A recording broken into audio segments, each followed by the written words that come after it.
Salut YouTube, on se retrouve aujourd'hui pour une nouvelle vidéo qui va être le book haul du mois d'avril.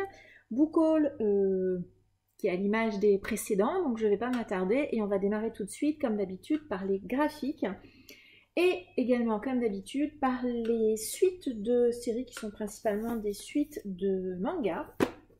Je ne vais pas m'appesantir sur les résumés parce que je les ai déjà présentés à de nombreuses reprises. On commence par le tome 7 de la série Parasite de Hitoshi Iwaaki, c'est publié chez Glénat. Il ne reste plus qu'un seul tome avant la fin. Donc voilà. Toujours dans cet univers de science-fiction où la Terre est envahie par des extraterrestres qui prennent possession des corps humains et on a un être humain qui arrive à, j'allais dire sympathiser, non pas sympathiser mais cohabiter voilà, avec la créature qui est en lui. Deuxième suite de série, si on peut dire, j'ai réussi à me trouver le tome 11 de la série Hikaru no Go.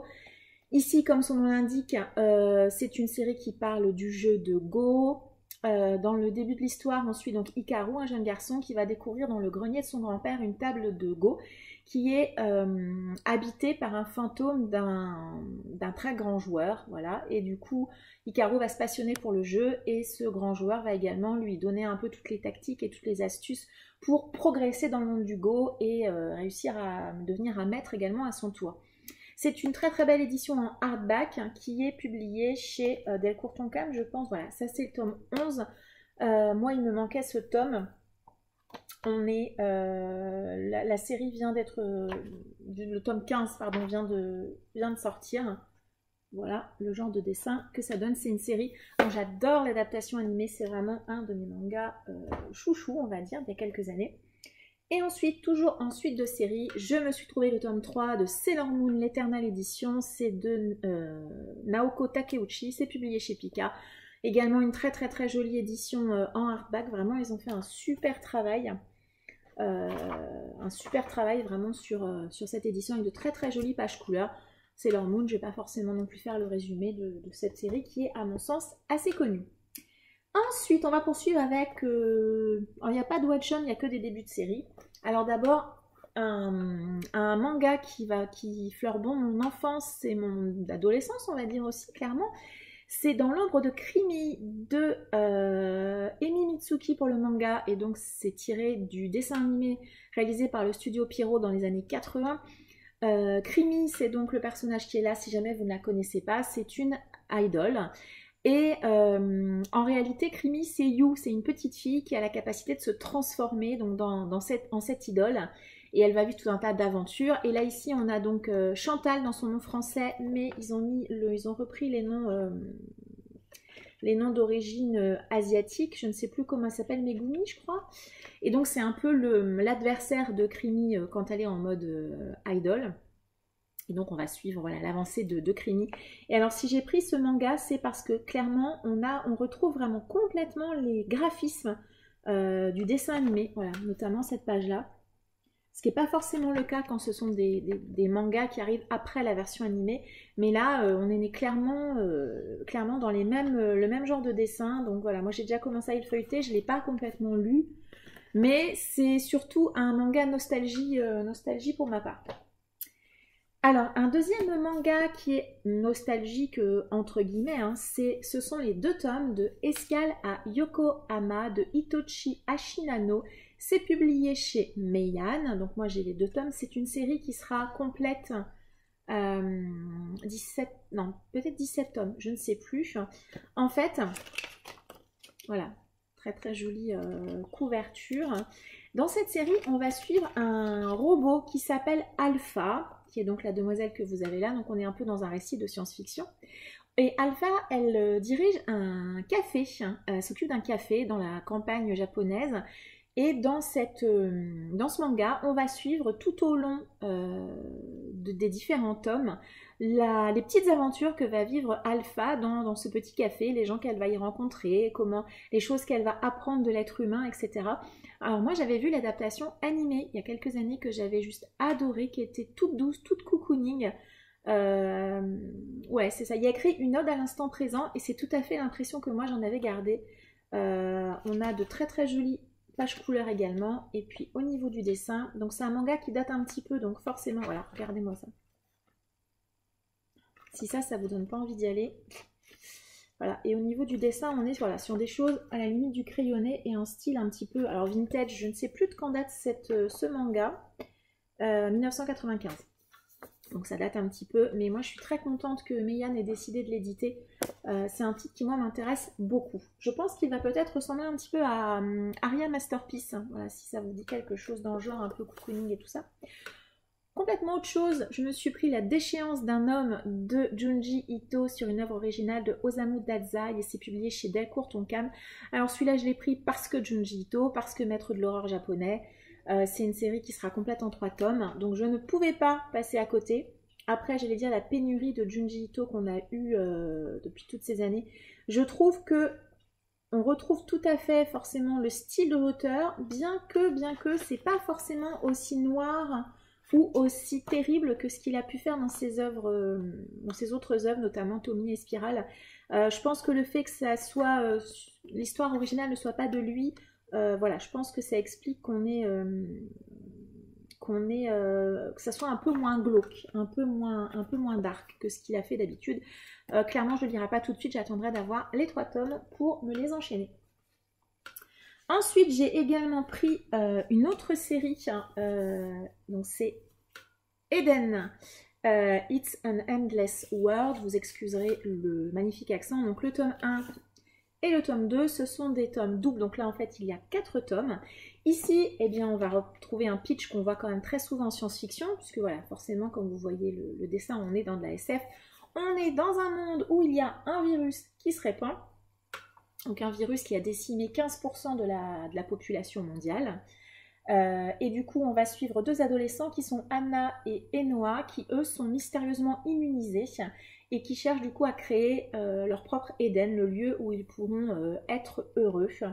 Donc bien évidemment, ça ne va pas se passer comme ils le souhaitent et ils vont devoir affronter un certain nombre d'adversaires ou d'adversités en tout cas. De la même manière, c'est un manga qui date un petit peu, 1998 à nouveau. C'est un manga qui était dans ma wishlist depuis très longtemps, mais l'ancienne édition était introuvable. Donc idem, au niveau du dessin, on est quelque chose qui fait un petit peu penser à Katsuhiro Otomo. Moi, je trouve qu'on est un peu dans ce style-là. Est-ce que, voilà, là, clairement une page où il y a un petit côté quand même Ghost in the Shell, hein, qui est, moi, je trouve indéniable. Donc voilà, donc c'est une série qu'on ne trouvait plus. Je suis ravie que Panini est réédité en plus dans cette très jolie édition. Et je pense qu'après, on aura, voilà, je pense qu'on va avoir à la fin It's an Endless World qui va faire, ça va nous faire une très très jolie frise avec peut-être également un dessin, parce qu'on voit... Voilà, on voit des petites choses derrière le nom Eden. Donc voilà, moi je suis ravie que Panini soit revenu en force et en plus en rééditant une série qu'on ne trouvait plus. C'était très très bonne chose, j'en étais ravie. C'est fini pour les mangas mais pas pour les graphiques. En allant chez Emmaüs, j'ai eu le plaisir de me trouver une adaptation en comics du Dracula, donc le Dracula de... le film de Coppola, je ne trouvais plus le nom du réalisateur. Je suis pas hyper fan du film, honnêtement. Mais là c'est une adaptation comics en plus avec Mac Mignola, je suis vraiment super contente de la retrouver. Alors j'ai hésité à le prendre parce que c'est vrai qu'au niveau du dessin c'est un petit peu particulier, mais c'est Dracula donc clairement je pouvais pas le laisser chez Emmaüs. Toujours en comics, je me suis pris Superman Red Son, donc c'est de Urban Comics, l'origine DC Comics, dans ces titres qui étaient sortis à 4,90 l'année dernière, donc moi j'ai trouvé en occasion, hein, puisque cette version-là spécifiquement n'est plus dispo. Par contre, vous la trouvez, je crois, dans d'autres versions, d'autres éditions. Ici, on imagine tout simplement que Superman n'a pas atterri, enfin que la capsule du futur Superman n'atterrit pas aux États-Unis, mais atterrit en URSS. Que se serait-il passé? On pourrait presque mettre ça dans la catégorie uchronie quasiment. Donc voilà, j'ai déjà lu, c'était vraiment une très chouette lecture, je vous en parlerai très très prochainement dans un point lecture spécial comics, mais voilà, je l'ai déjà lu et c'était très très chouette. Au niveau du dessin, ça donne quoi? Hop là, ça donne ça. Voilà. Ensuite, j'ai reçu un financement participatif, toujours en graphique. Je m'étais pris Cody de Jared Cullum, c'est publié chez Comics Initiative. Moi, je l'ai pris sur Ulule. Donc, on a un dos toilé, très très jolie bande dessinée assez épaisse. Je ne sais pas pourquoi j'ai bugué, mon cerveau a bugué. Et clairement, je n'ai aucune idée de quoi ça parle. Je l'ai pris parce que quand j'ai vu les dessins, mais j'ai eu un magnifique, magnifique coup de cœur, tout à l'aquarelle. C'est absolument magnifique. Je sais pas trop de quoi ça parle. On nous dit que Katia, donc ça a l'air d'être la petite fille qu'on voit ici, passe ses vacances dans le chalet de sa grand-mère en Alaska. Et un jour, elle croise un ours qui s'appelle Kodiak. Donc voilà, ça a l'air d'être une amitié entre une petite fille et un ours. En tout cas, visuellement, c'est absolument magnifique. Et ensuite, une dernière... Oh, excusez-moi, la terre est basse. Une dernière bande dessinée que je me suis trouvée sur Vinted. Je me suis pris Le petit rêve de George Frog de Ficile et Drac. C'est publié chez Soleil dans la collection Métamorphose. Vous avez vu, il y a peu de temps, je me suis pris Le voyage de Rameau dans la même connexion et toujours de Ficile. Et du coup, j'avais mis d'autres titres de Ficile dans ma wishlist puisque j'ai craqué sur son dessin. Et j'ai vu, donc je suis tombée sur ce titre. Alors à nouveau, on est sur un objet livre. La collection Métamorphose, ils font toujours un très très beau travail. Le livre, la bande dessinée est assez épaisse. Et au niveau du dessin, eh ben je sais pas. Moi je sais pas. Je sais pas. À chaque fois, Ficile, ça marche avec moi. C'est vraiment très étrange parce que clairement, c'est pas forcément de base ma came. Mais je sais pas pourquoi, il y a un truc qui match avec moi et voilà. Donc voilà, je sais pas quand je le lirai non plus, aucune idée de quoi ça parle, puisque là j'ai pris surtout pour le nom de l'auteur. Ah, on nous parle de jazz, donc est-ce qu'on va être aux États-Unis? Peut-être. Est-ce que ça va être une bande dessinée orientée musique? Peut-être, je ne sais pas. Donc cette fois-ci c'est tout pour les graphiques, c'est déjà pas mal, me direz-vous. On va passer au titre 9. Et alors ce mois-ci, c'est vrai qu'en termes de titre 9, je me suis un peu emballée, surtout sur les grands formats. Hein. Je ne sais pas trop ce qui s'est passé. En fait, il y a eu un... Je ne sais pas. On va commencer par les services presse. Donc j'ai 3 services presse à vous présenter. Tout d'abord, un auteur auto-édité m'a envoyé son titre. Il s'agit des Royaumes démoniaques de Christopher Everard, tome 1, La Roche des Âges.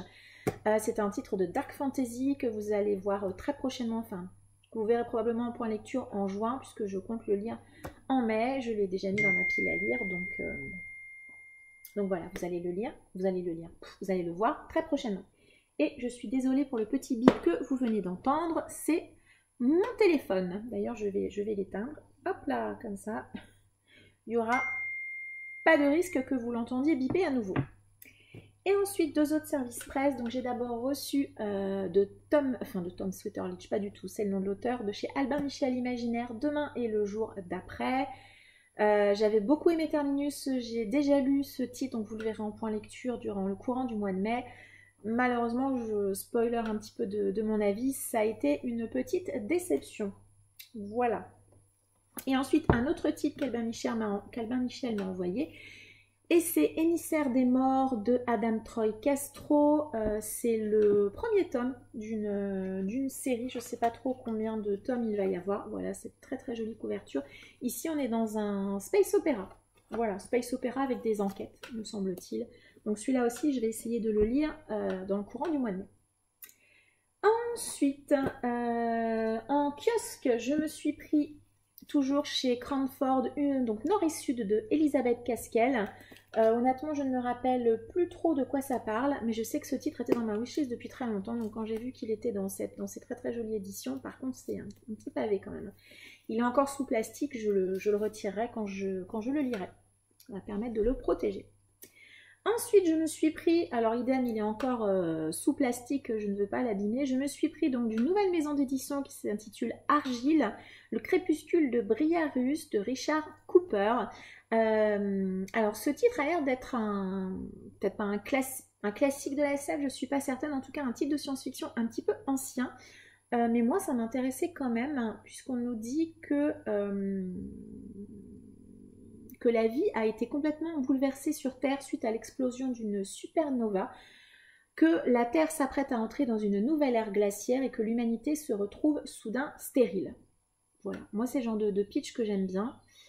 Donc voilà, très très joli. Donc c'est une nouvelle maison d'édition, si jamais vous ne connaissez pas, je vous invite à aller faire un tour. Alors moi je les connais un peu plus via Instagram, mais je pense qu'ils sont également sur les autres plateformes. Ils ont sorti également un polar, hein, qui moi ne m'intéresse pas plus que ça, mais ce type-là de SF me plaisait. Jamais un book haul sans titre asiatique. Je me suis pris Last Memory de Yukito Ayatsuji, c'est publié chez Picard Roman. Ici on est dans un titre un petit peu horrifique. Et je l'ai pris parce que c'est l'auteur qui a créé Another. Alors Another, moi je n'ai pas lu ni le manga ni les romans, je crois qu'il y en a plusieurs. Par contre j'avais vu l'animé que j'ai beaucoup aimé, qui était bien creepy. Et ici on va être en 1999 où un jeune homme apprend que sa mère est atteinte de la maladie d'Alzheimer et du coup il a peur que cette maladie soit héréditaire, donc il va décider de mener une enquête sur l'histoire de sa famille. Mais forcément, comme il va remonter l'histoire de sa famille, il va a priori être confronté à certaines informations un petit peu inquiétantes. Voilà. Et puis la couve est absolument magnifique. Donc... Ensuite, un autre livre que j'ai acheté sous influence, clairement, je me suis pris L'Enragé de Jennifer Tellier, c'est publié chez 404 éditions. Alors, honnêtement, moi je ne fais pas partie de ceux qui sont hyper fans de cette couverture, pas particulièrement, mais Manon de Vibration Littéraire l'a beaucoup aimé. Et alors moi, là où ça a matché complètement avec moi, c'est qu'elle m'a parlé d'une héroïne qui pour le coup était vraiment méchante, ou en tout cas qui restait dans ses idées, qui ne se transformait pas au fur et à mesure de l'histoire. Donc moi... Déjà que j'hésitais quand je l'avais vu, mais là, franchement, la vie de Manon m'a largement convaincue. Ensuite, je me suis pris, alors, 2 titres. Est-ce que j'ai cédé à la hype? Est-ce que je suis un mouton? Oui, c'est possible. Oui, sachez-le, hein, je suis faible. Enfin, en même temps, vous le savez depuis le temps, vous le savez. Je me suis pris Les Saisons de la Tempête de El Cosimano chez De Saxus. Moi j'ai pris la version hardback parce que je trouve que c'est plus joli, voilà. Ici on est dans de la fantasy où on va croiser différents personnages qui sont liés aux 4 saisons. Donc j'ai entendu des retours pas forcément que positifs sur cette série, sur la traduction, et alors là où je suis un petit peu, alors pas agacée, hein, moi j'ai cru comprendre que c'était un one shot, or quand vous regardez sur Goodreads, je crois, vous voyez qu'il y a un second tome. Donc j'espère que De Saxus ne tardera pas trop à le traduire et à améliorer sa traduction, puisque a priori ça n'a pas l'air d'être la folie furieuse.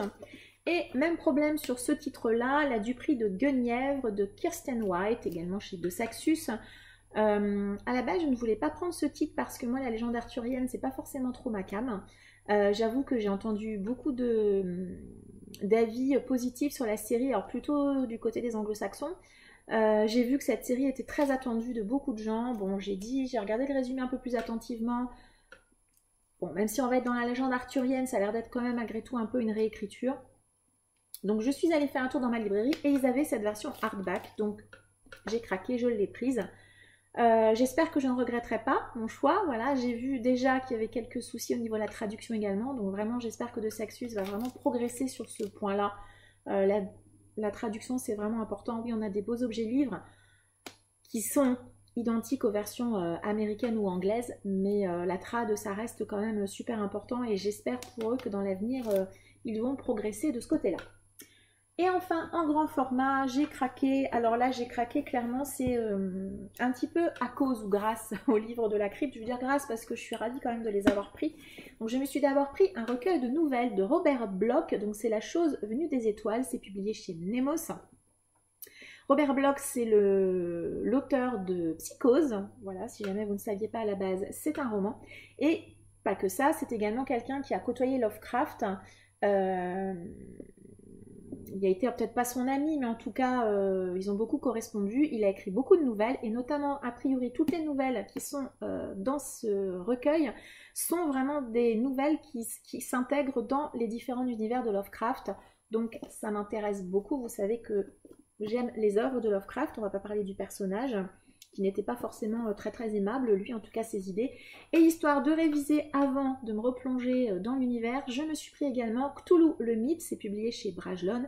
C'est un recueil de nouvelles de Lovecraft avec, alors, pas toutes ces nouvelles les plus connues, en tout cas il y en a un certain nombre, puisqu'on a Cthulhu, La Cité sans nom, Le Festival, L'Appel de Cthulhu, L'Horreur à Dunwich, Celui qui chuchotait dans le noir, Le Cauchemar d'Innsmouth, La Maison de la Sorcière, Le Monstre sur le Seuil et Celui qui hante les ténèbres. Donc quand même pas mal de nouvelles assez connues.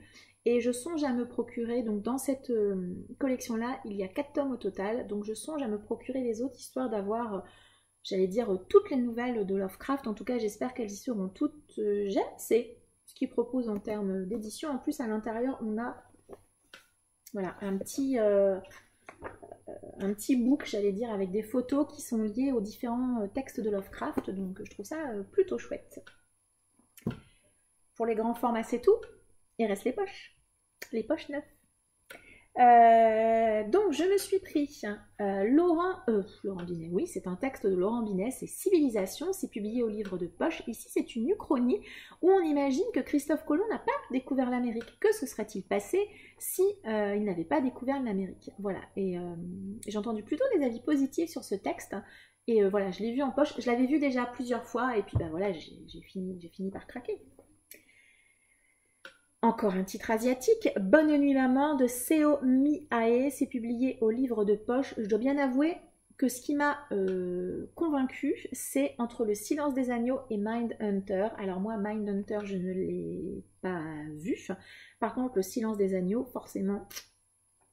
Donc ici, a priori, on va suivre Seon Gye-young, qui est criminel et professeur à l'université. Et elle est sollicitée par un condamné à mort, un homme qui est un tueur en série et qui a assassiné 13 femmes, qui veut lui parler à elle seule.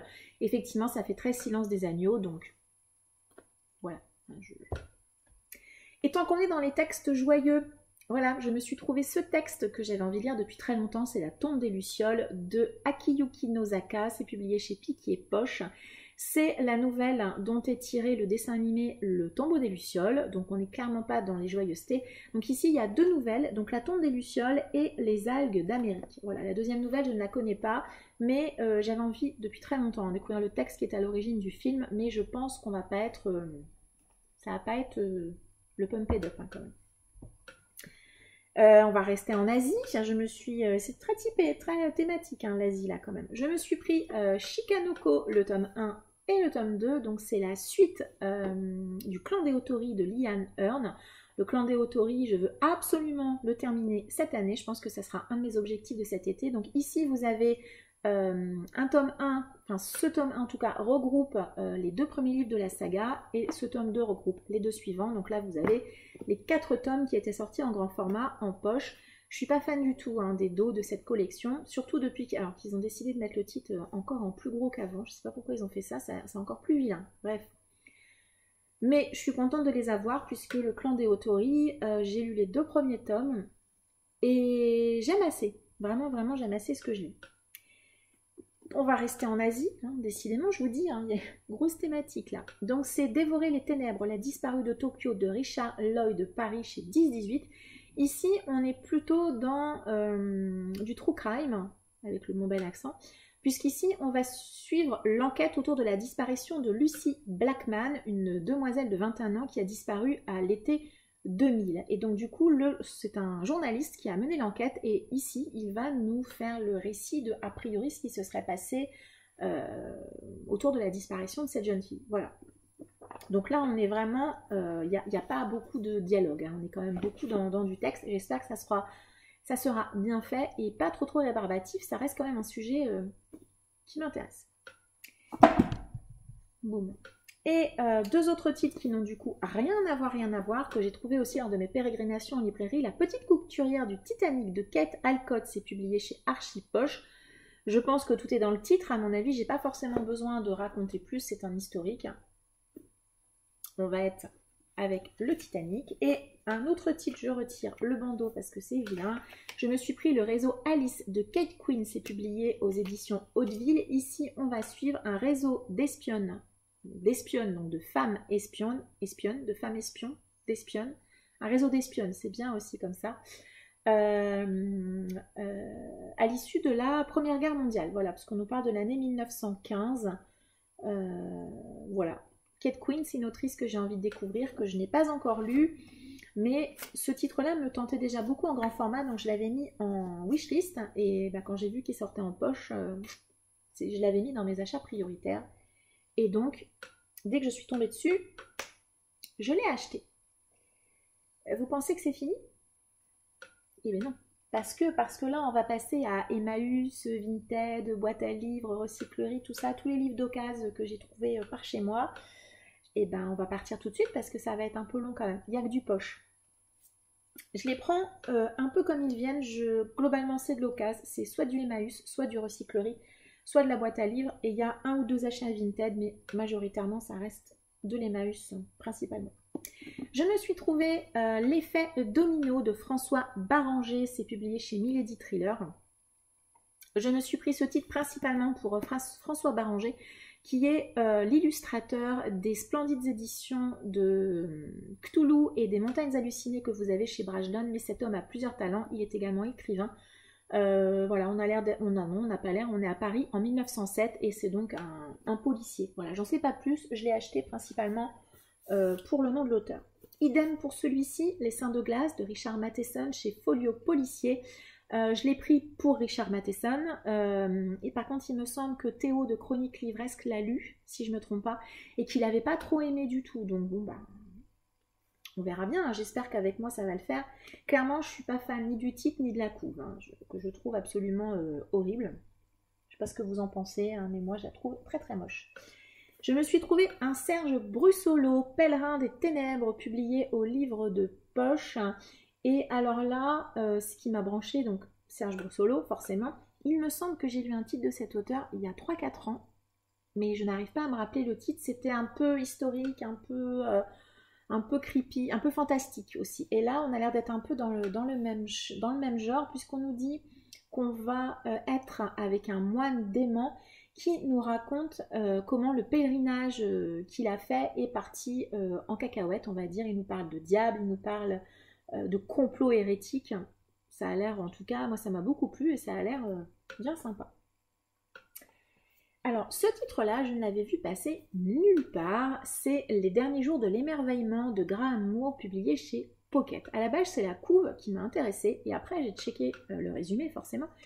Et j'ai vu qu'en gros, on allait être en 1888 et que on va suivre Thomas Edison et Westinghouse. Donc, ce sont les deux hommes qui ont travaillé sur le développement de l'électricité et de l'ampoule. Et on me parle de guerre de brevets, de duel juridique. Ça a l'air sympa.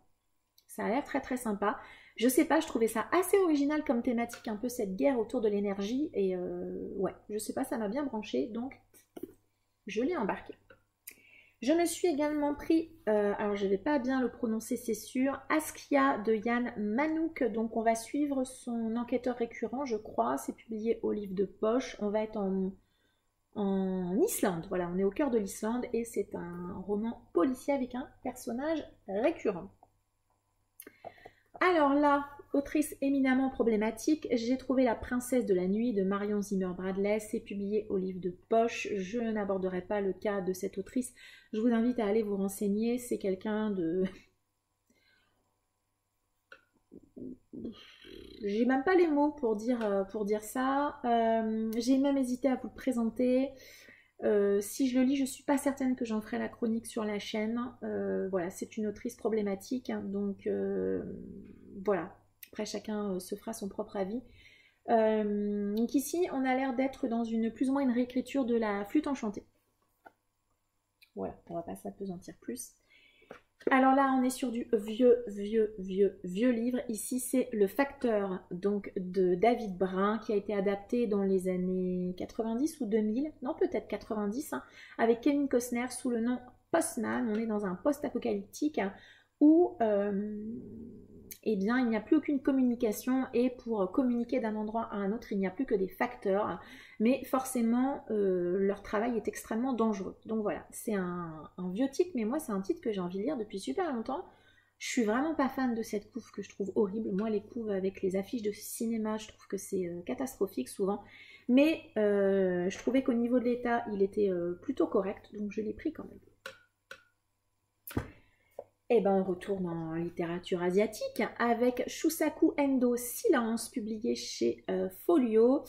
On est en 1614 au Japon, forcément. Et là, on va nous parler catholicisme, puisque on va suivre 3 jeunes prêtres qui partent au Japon pour enquêter et évangéliser le pays. Voilà, Alors même si je ne suis pas forcément très fan de la religion, je me dis que ça peut être intéressant.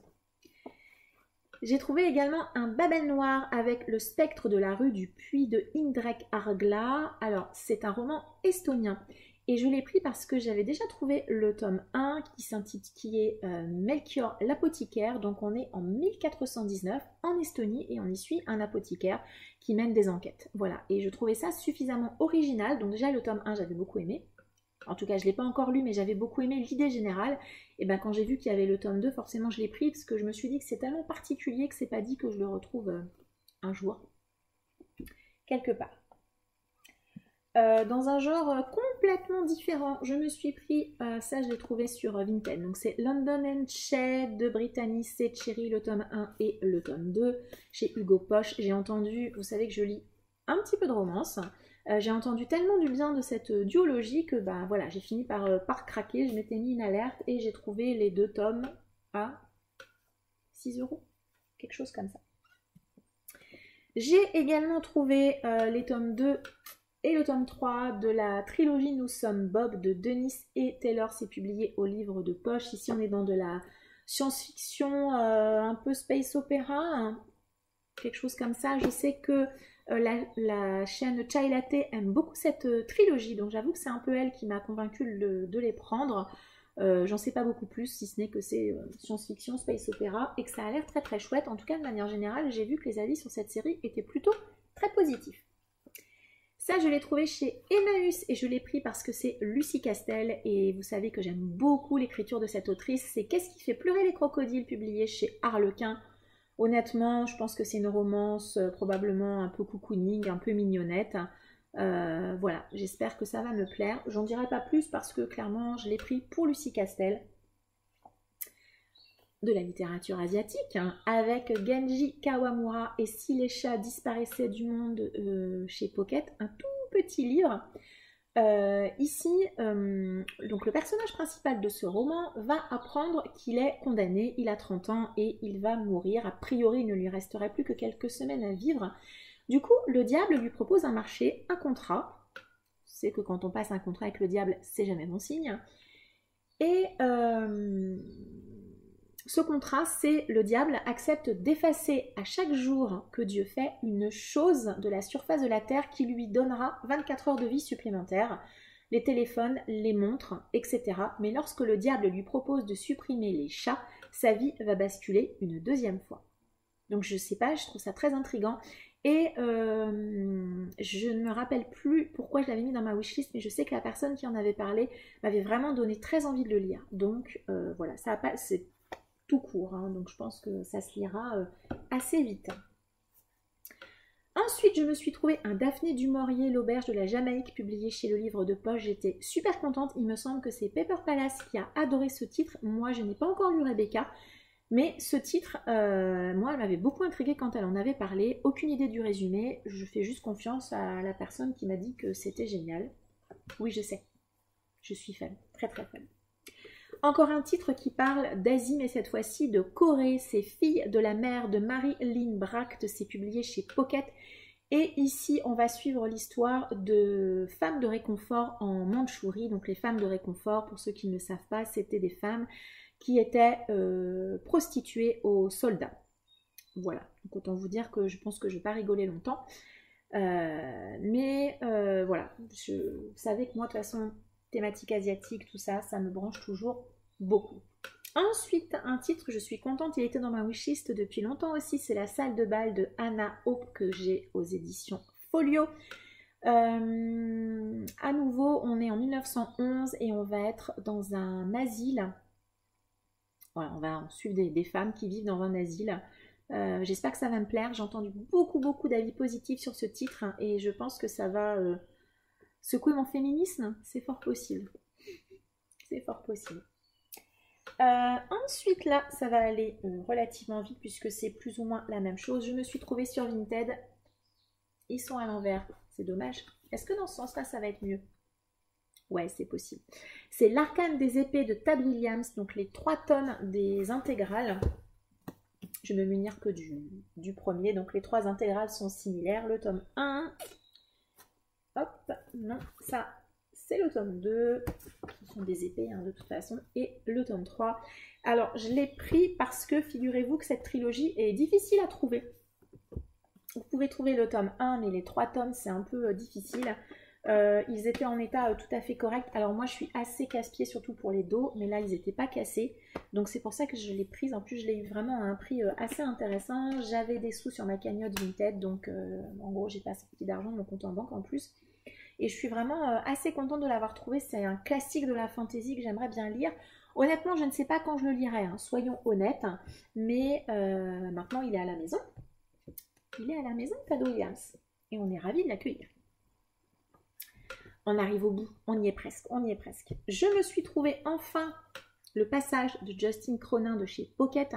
Je dis enfin parce que j'avais trouvé le tome 2 il y a très longtemps, mais que ce tome 1, à chaque fois que je le trouvais, il était complètement défoncé là sur le dos. Là, le dos est un petit peu jauni, mais bon, c'est pas grave.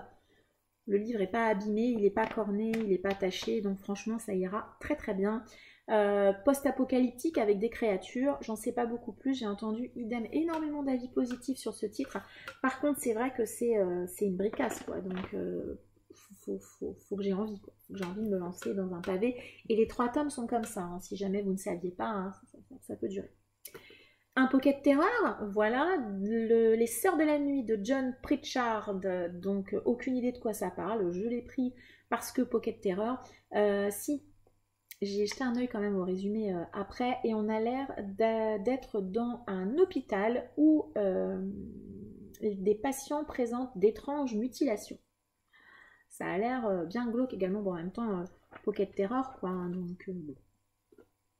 Par principe, je les prends.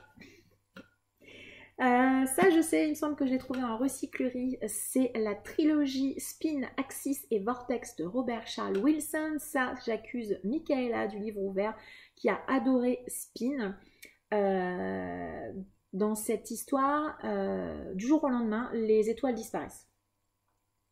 Les histoires disparaissent et on découvre au bout de quelques temps que la Terre est entourée d'une barrière où à l'extérieur de la barrière, le temps s'écoule des millions de fois plus vite que nous. Donc en fait, le soleil vieillit très très rapidement et a priori l'humanité n'aurait plus que quelques décennies à vivre.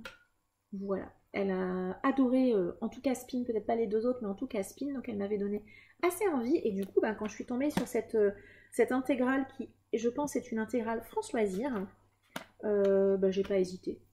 Voilà, vous vous doutez bien. Et on va finir par 2 petits titres jeunesse que je me suis pris. Alors je pense qu'au moment où vous verrez cette vidéo, vous aurez déjà vu ma pile à lire du mois de la fantaisie. Donc je comptais finir cette trilogie. Donc c'est le tome 15 de l'Épouvanteur, la résurrection de l'Épouvanteur de Joseph Delaney. Et le tome 16, l'héritage de l'Épouvanteur, toujours de Joseph Delaney chez Bayard. 2 tomes que je compte lire dans le courant du mois de mai et qui me permettront de terminer complètement la série de l'Épouvanteur, série jeunesse que j'aime beaucoup et que je vous recommande si jamais vous ne l'avez pas encore découverte. Voilà, cette fois-ci c'est terminé. Je suis allée peut-être un petit peu vite, mais j'avais beaucoup de titres à vous présenter et je n'avais pas forcément envie que ça dure non plus très longtemps. En plus, vous savez que moi, je ne suis pas une grande fan de lire les 4e de couverture puisque je trouve que parfois elles en disent beaucoup trop et que moi je préfère rentrer dans les livres sans trop en savoir. Eh bien écoutez, ce book haul est maintenant terminé. Si jamais vous connaissez certains des titres de ce que j'ai présenté dans ce book haul et que vous avez envie que je les découvre, n'hésitez pas à me mettre votre avis en commentaire. N'hésitez pas à me dire également si je vous ai fait découvrir certains des titres que je viens de vous présenter. Je vous remercie de m'avoir écouté. Je vous souhaite une agréable journée et je vous dis à bientôt. Au revoir.